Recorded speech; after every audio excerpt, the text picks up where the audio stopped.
বিসমিল্লাহির রহমানির রহিম। আজকের বিষয় হযরত মুহাম্মদ সাল্লাল্লাহু আলাইহি সাল্লাম কিভাবে ওহী দ্রুত আয়ত্ত করত।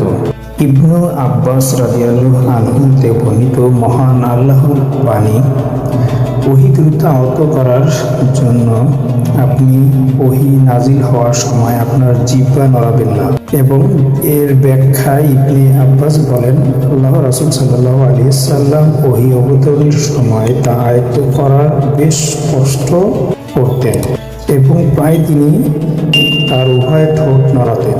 ইবনে আব্বাস রাদিয়াল্লাহু আনহু বলেন, আমি তোমাকে দেখানোর জন্য দুটো ঠোঁট নাড়াচ্ছি, যেভাবে আল্লাহর রাসূল সাল্লাল্লাহু আলাইহি সাল্লাম নাড়াতেন।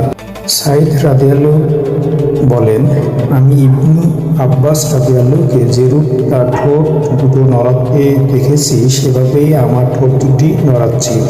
এই বলে তিনি তার ঠোঁট দুটো নড়াতেন। এ সম্পর্কে আল্লাহ তাআলা অবতীর্ণ করলেন, ওহী দ্রুত আয়ত্ত করার জন্য আপনি ওহী নাজিল হওয়ার সময় আপনার জিহ্বা নাড়াবেন না। এর সংরক্ষণ ও পাঠ করানোর দায়িত্ব আমার। সূরা কিয়ামাহ।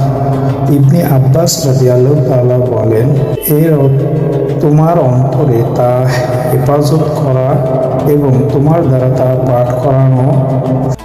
যখন তা পাঠ করি তখন আপনি সেই পাঠের অনুসরণ করুন। ইবনে আব্বাস রাদিয়াল্লাহু আনহু বলেন, শোনো এবং চুপ থাকো, তারপর এর বিশাল বর্ণনা দায়িত্বে আমারই। এটা আমার দায়িত্ব।